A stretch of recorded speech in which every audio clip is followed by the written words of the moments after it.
9,000 years. The ancient city of Baalbek, named after the early Canaanite deity Baal. Baal is the god of life, the god of the sky, the god of the sun. He was the god that was venerated on the site of Baalbek. What if the greatest empire in history didn't build the foundations beneath its most famous temples? In Baalbek, Lebanon, stones weighing over 800 tons sit 20 feet high, fitted together with impossible precision, so perfect the Romans simply built on top. Who moved them? How? And why does this ancient work defy everything we know about human history and engineering? Tonight, we uncover the secrets buried beneath Baalbek. 800 ton. Mystery talk about the trilithon. Because until you understand the trilithon, you don't understand why Baalbek keeps engineers awake at night. The western retaining wall of the Baalbek platform is a structure of staggering ambition. Its lower courses are made of stones that would be impressive by any standard, blocks weighing in the range of 300 to 400 tons, and carefully shaped and fitted into a wall. So this really does look like it's one of the largest stones here at Baalbek, probably the size of one of the 400-ton stones. That has stood, essentially undamaged, for millennia. These alone would make Baalbek remarkable. Many ancient sites don't work with stones a fraction of that size. But the lower courses are just the warm-up. At the top of the wall, forming a single horizontal course, sit 3 stones known collectively as the trilithon. Each one is approximately 64 feet long, 14 feet high, and 12 feet deep. Each one weighs in the neighborhood of 800 metric tons. They are among the largest cut stones in the history of the human race, and they are not lying on the ground. They are not at the base of the wall. They are elevated, placed atop several courses of already enormous blocks, sitting roughly 20 feet above the foundation level. Think about that for a moment. 800 tons. 20 feet in the air, fitted together so precisely that the joints are essentially invisible. For comparison, the largest stones at Stonehenge weigh about 25 tons. The largest blocks in the Great Pyramid of Giza weigh approximately 80 tons, and those are located at ground level inside the structure, placed there using ramps and sledges over a period of decades by a workforce of tens of thousands. The trilithon stones are 10 times heavier than the heaviest stones at Giza, and they're not on the ground. They're on top of a wall. Modern construction offers some perspective, but not much comfort. The world's largest land-based cranes, machines like the Liebherr LTM 11200, which stands over 200 feet tall and costs millions of dollars to operate, can lift approximately 1,200 tons under ideal conditions. And that crane could theoretically lift a trilithon stone, but it would need a perfectly flat, reinforced surface to operate on. It would need extensive rigging and counterweight systems. It would need weeks of preparation, and it would place the stone with an accuracy measured in inches, not fractions of millimeters. Whoever built the trilithon did it without steel, without hydraulics, without internal combustion engines, without reinforced concrete. They did it with tools and techniques that have left no trace in the archaeological record and no description in any historical text. Structural engineers who have studied the trilithon consistently express a reaction that ranges from admiration to disbelief. The precision of the fitting isn't just impressive, it's functionally unnecessary for a retaining wall. And you don't need sub-millimeter joints to hold back earth and rubble. That level of precision serves no structural purpose. It suggests something else, an obsession with exactness, a technological capability so advanced that perfection was the default, not the aspiration. Run your hand along the surface of a trilithon stone, if you're ever allowed close enough, and you'll feel something that doesn't make sense. The stone is smooth. Not roughly dressed, not approximately flat, but genuinely smooth, with a surface regularity that suggests finishing techniques more consistent with modern machine tooling than with hand-worked masonry. The corners are sharp. The faces are planar. Over a length of 64 feet, the deviation from perfect flatness is measured in fractions of an inch. This is limestone. It's not a forgiving material. And it chips, it flakes, it fractures along bedding planes. Working it to this standard over surfaces this large, with this consistency, using hand tools would require a level of skill and patience that borders on the superhuman. And yet there it is. 3 stones. 3 perfect stones, sitting in a wall that has stood since before Rome was founded. And here's the part that really gets under your skin. The builders of the Trilithon didn't stop because they reached the limits of what they could do. The evidence suggests they stopped for reasons we don't understand. Because a mile from the main site, in a limestone quarry that feeds directly into the platform's geology, there are even larger stones. Stones that make the Trilithon look modest. The abandoned quarry. About 800 meters southwest of the main Baalbek complex, partially buried in the floor of an ancient quarry, lies a stone that has no business existing. It is known by several names. The locals call it Hajar al-Hibla, the stone of the pregnant woman. The name is old, possibly medieval. Combination of Roman and then medieval period reconstruction. And its origin is unclear. What is clear is its size. The stone of the pregnant woman is approximately 69 feet long, 16 feet wide, and 14 feet high. It weighs an estimated 1,000 tons. 1,000 tons, still attached to the bedrock on one side. Partially cut but never separated, never moved, never placed. For centuries, it was the largest known cut stone on Earth. Then, in the 1990s, a second stone was found beneath it, even larger. And in 2014, a German-Lebanese archaeological team excavated a third stone adjacent to the first two, measuring roughly 64 feet long. It's 19 feet wide and 18 feet tall. Its estimated weight, 1,650 tons. Let that sink in. 1,650 tons. That is heavier than the thrust output of a Saturn V rocket engine. That is the weight of approximately 400 full-grown African elephants. That is a single block of limestone that someone, some civilization, some group of people using some set of tools, decided to cut from the living bedrock with the apparent intention of moving it nearly a kilometer to the main platform and lifting it into place. The cutting is not crude. It is not the rough hacking of primitive quarry work. The surfaces are flat. The angles are consistent. The dimensions are regular. Whoever was cutting these stones was working with a level of control and planning that implies sophisticated engineering, measuring systems, quality standards, project management on a scale comparable to modern megaprojects. And then they stopped. This is the detail that haunts researchers. The stones are unfinished. The largest one is still connected to the bedrock on its underside. The quarry shows clear evidence of active, organized work that was interrupted, not wound down gradually, not completed and abandoned, but stopped.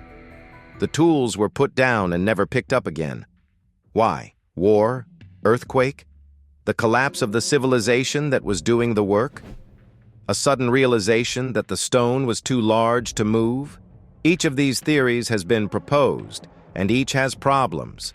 If it was war or natural disaster, you would expect to find evidence of destruction or disruption at the main site as well. You don't. The platform is intact. The lower courses show no signs of damage consistent with a catastrophic event during construction. If the builders realized the stone was too large, that raises its own questions. These were not amateurs.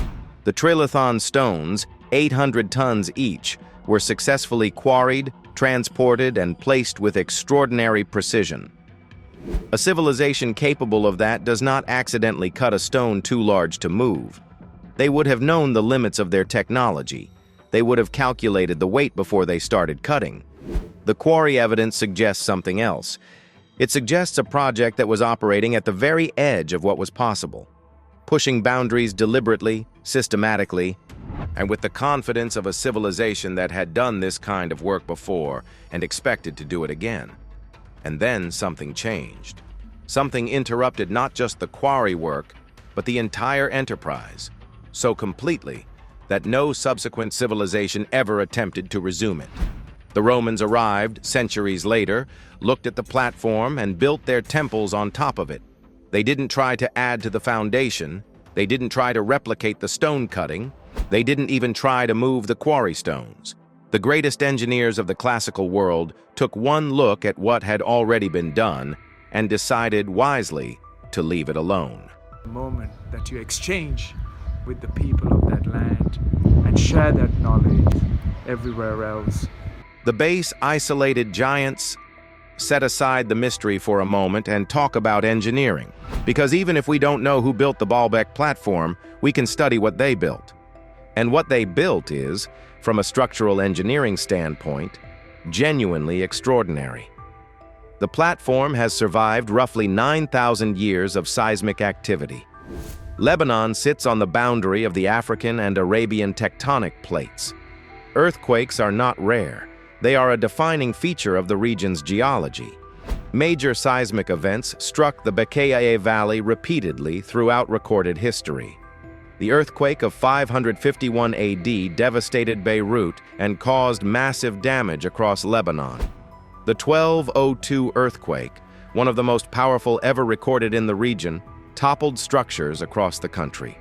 The Roman temples at Baalbek were significantly damaged by these events.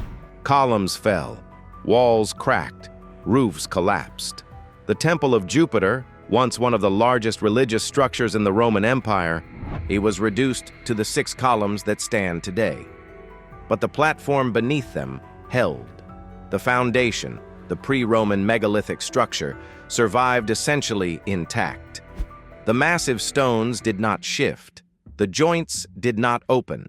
The wall did not buckle, lean, or settle. A structure built thousands of years before the Roman temples proved more resilient than the Roman construction sitting on top of it. How? Modern structural analysis offers some clues.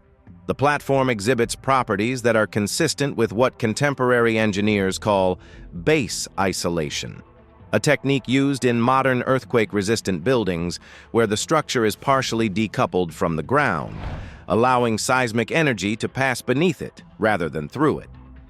The massive, precisely fitted stones of the platform act as a flexible but stable mass, absorbing and distributing seismic forces rather than transmitting them rigidly. This is not a primitive technique. Base isolation was not formally understood or implemented in modern engineering until the 20th century.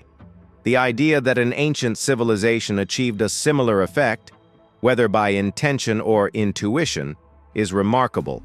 The cutting techniques are equally impressive.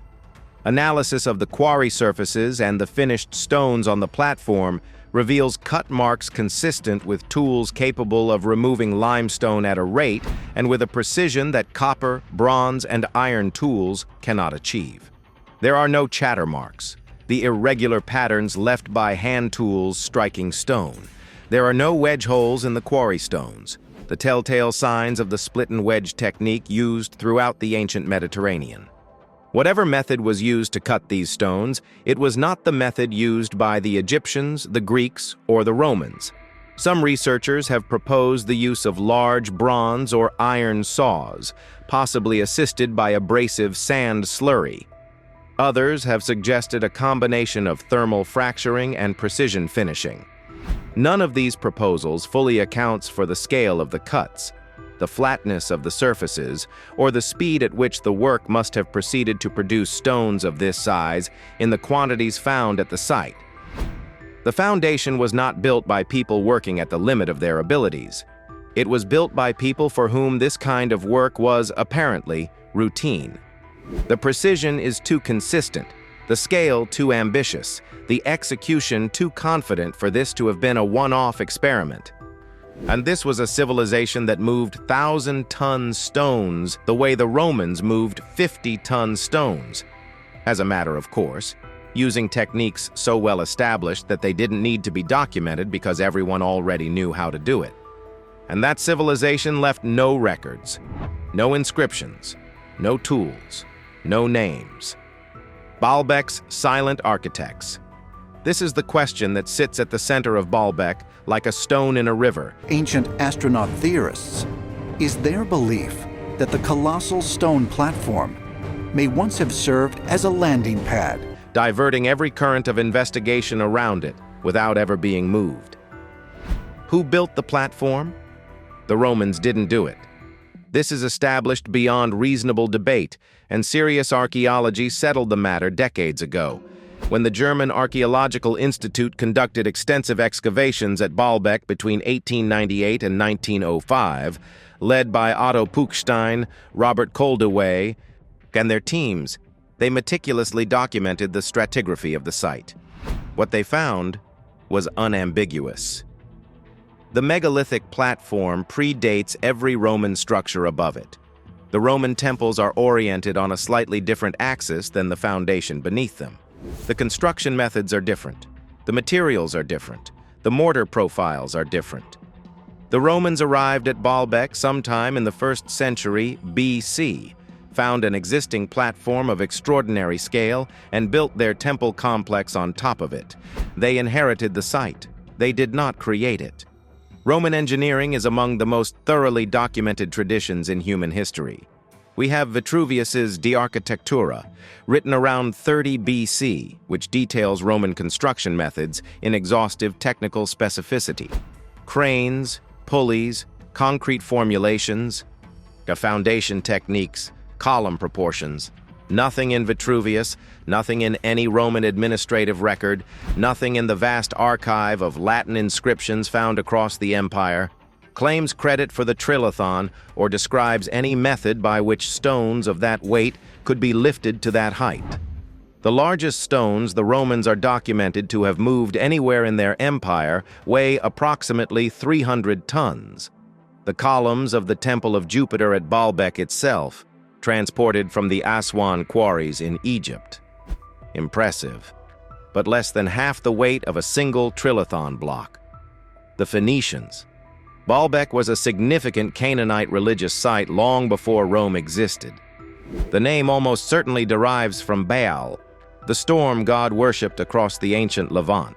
With archaeological evidence confirms Phoenician ritual activity at the site, dating back to at least the 2nd millennium BC. But Phoenician construction, while skilled and widespread, from Byblos to Carthage to Cadiz, does not approach megalithic work on this scale. Baalbek, so this was a much later site, not really showing any major megalithic construction here. Not at Tyre, not at Sidon, not anywhere. If the Phoenicians built the platform, they achieved it only here, only once, and never attempted anything remotely similar again across their entire maritime civilization. That pattern does not fit a culture that standardized its building techniques across dozens of colonies. The Egyptians had the organizational capacity and the generational experience with massive stones. The unfinished obelisk at Aswan, estimated at around 1,170 tons, proves they were willing to attempt work at extreme scale.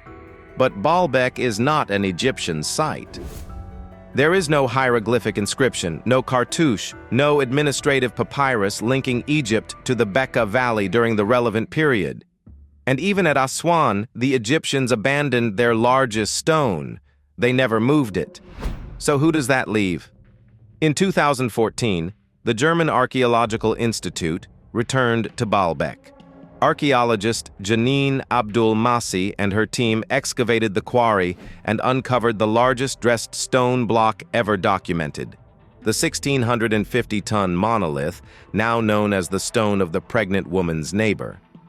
During the same campaign, radiocarbon dating of organic material found in foundation-level sediment layers pushed estimated construction dates for the platform's earliest phases deep into the pre-classical period, potentially the 3rd millennium BC or earlier than the Golden Age of Egypt, and earlier than Sumerian ziggurats, earlier than any civilization traditionally credited with megascale construction. That finding landed in the academic community like a quiet earthquake. It meant that whoever built the platform did so in a period that mainstream archaeology associates with early Bronze Age village cultures in the Levant, societies that, according to the conventional model, were building mud brick houses and simple stone enclosures, not moving 1,000-ton blocks with sub-millimeter precision.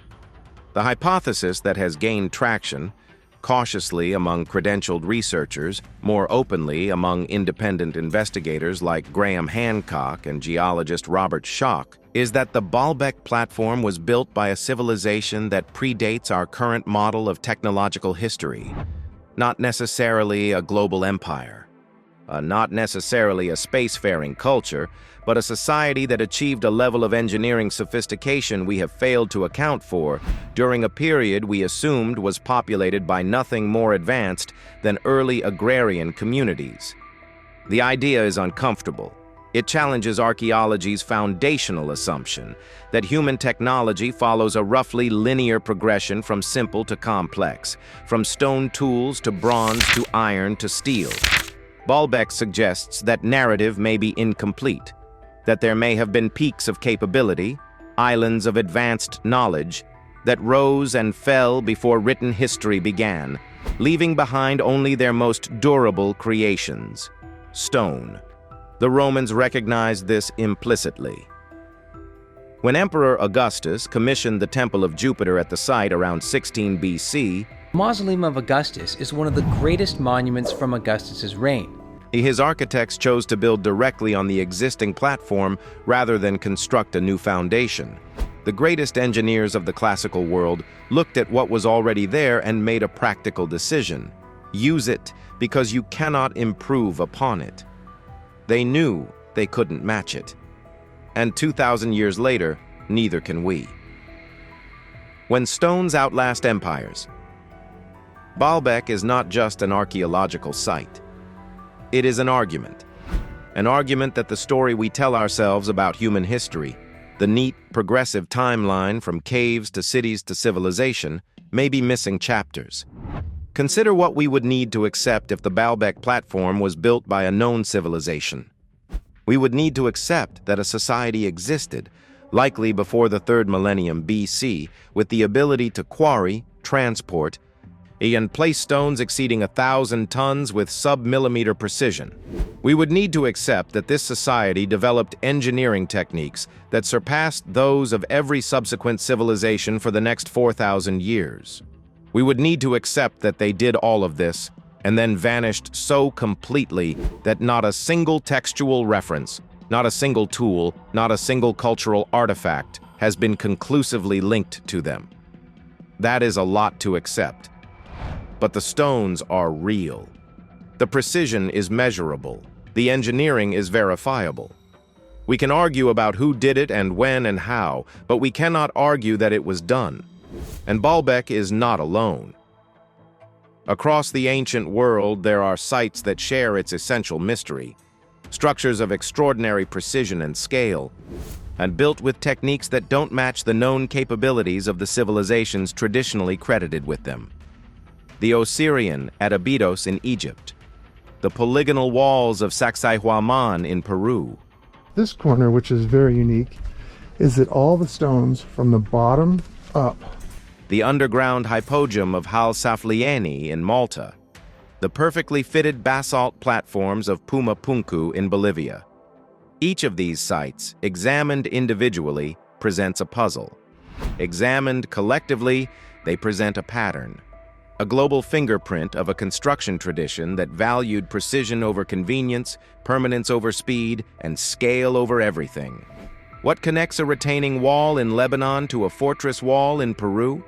What links a subterranean temple in Malta to a stone platform in Bolivia? The techniques are not identical. The materials are different. The cultures, if we can even identify them, appear unrelated. And yet, the results share a family resemblance that is difficult to dismiss as coincidence. Massive stones, impossible precision, no written records, no claimed authorship, and a durability that has outlasted everything built on top of them. It is as if, scattered across the surface of the earth, there are fragments of a conversation we can hear but not understand. Syllables of a language spoken by people who knew things we have forgotten, built things we cannot replicate, and disappeared so thoroughly that we are left arguing over whether they existed at all. This is not pseudoscience. It is an observation. The stones exist. The precision is real. The engineering is measurable. The only question is whether we are willing to follow the evidence wherever it leads, even if that destination is outside the boundaries of the history we thought we knew. Baalbek challenges us not because it proves any particular theory about lost civilizations or ancient technology. It challenges us because it proves that our model is incomplete. Something happened at that site. Something enormous, something precise, something deliberate, and we cannot explain it. Not fully, not honestly, not yet. And that gap, that silence where an explanation should be, is perhaps the most important thing Baalbek has to teach us. It teaches humility. It reminds us that the past is deeper than our records, wider than our theories, and more surprising than we are comfortable admitting. Beneath the Roman temples of Baalbek, the stones endure, silent, massive, and precise beyond comprehension. They've outlasted empires, earthquakes, and millennia of human curiosity. Yet their builders remain a mystery. Who moved them? How did they achieve what even modern engineers struggle to replicate? And what were they trying to build? Something lost to history, or something we've only just begun to imagine? The answers are buried beneath the surface, and the stones are still waiting. Will we ever understand what came before the Romans? Or is some knowledge meant to remain out of reach?